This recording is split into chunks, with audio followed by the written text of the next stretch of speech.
నార్వేలోని ఫ్యార్డ్స్ అందాలను చూడాలని మేము ఎప్పటి నుంచో అనుకుంటున్నాం. ఆఖరికి ఆ రోజు రానే వచ్చింది. మేము ఫ్యార్డ్స్ని చూడడానికి యూకే నుండి క్రూజ్లో బయలుదేరాం. మేము మొదటగా ఓల్డెన్ చేరుకున్నాం. ఓల్డెన్ చాలా అందమైన చిన్న పల్లెటూరు.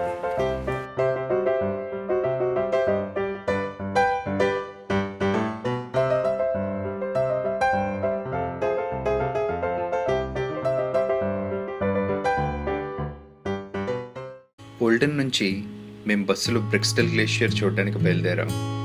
బ్రిక్స్టల్ మా జీవితంలో మేము చూసిన మొట్టమొదటి గ్లేషియర్.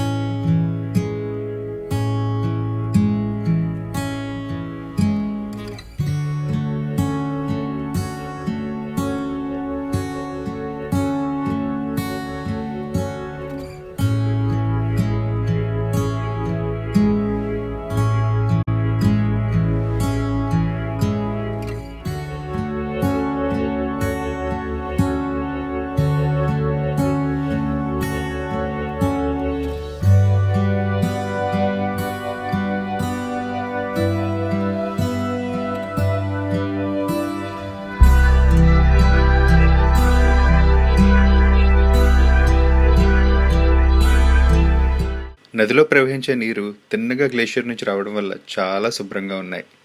మాతో వచ్చిన వారందరూ ఆ నదిలో నీళ్లు బాటిల్లో పట్టుకుని తాగడం మొదలుపెట్టారు. మేము కూడా చాలా అరుదుగా దొరికే అవకాశాన్ని వదులుకోలేదు.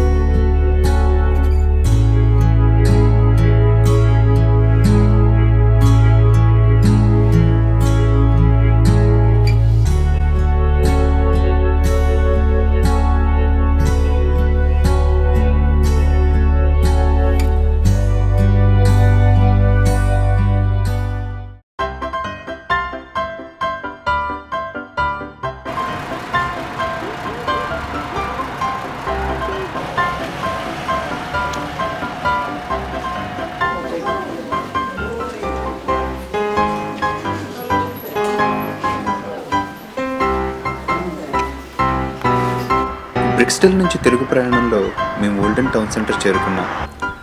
ఓల్డెన్ స్విట్జర్లాండ్ తలంపుకు తెచ్చింది. 1000 లోపు జనాభా ఉన్న ఈ ఊరిలో నివసిస్తున్న ప్రజలు ఎంత అదృష్టవంతులో కదా అనుకున్నాం.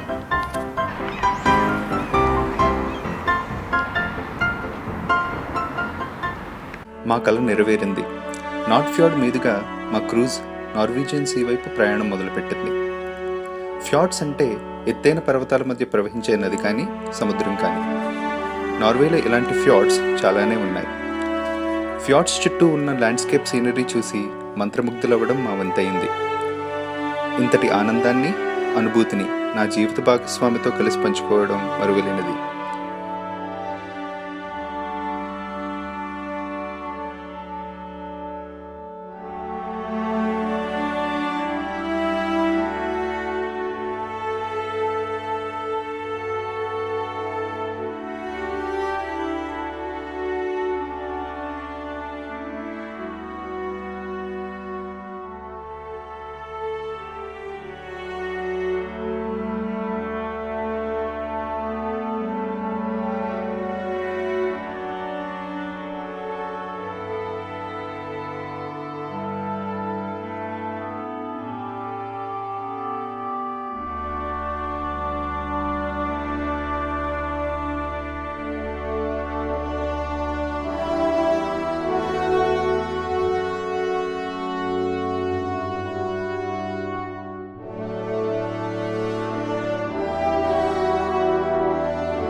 మరుసటి రోజు ఉదయం మేము స్టెవాంగర్ పోర్ట్ చేరుకున్నాం.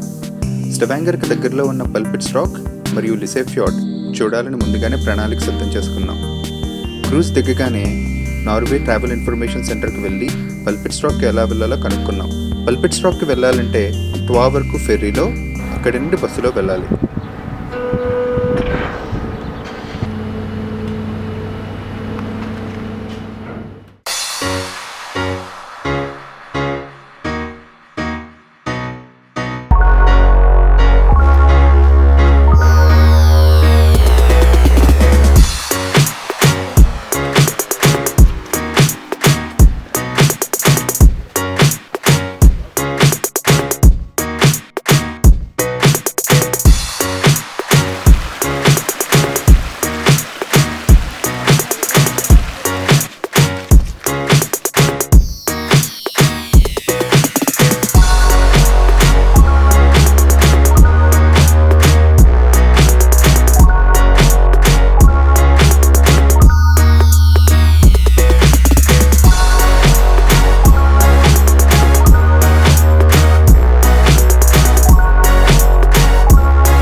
మా ఈ ప్రయత్నం మీకు నచ్చినట్లయితే యూట్యూబ్లో మా ఛానల్కి సబ్స్క్రైబ్ అవ్వండి. ఈ వీడియోని తోటి తెలుగు వారందరితో షేర్ చేయండి. ధన్యవాదాలు.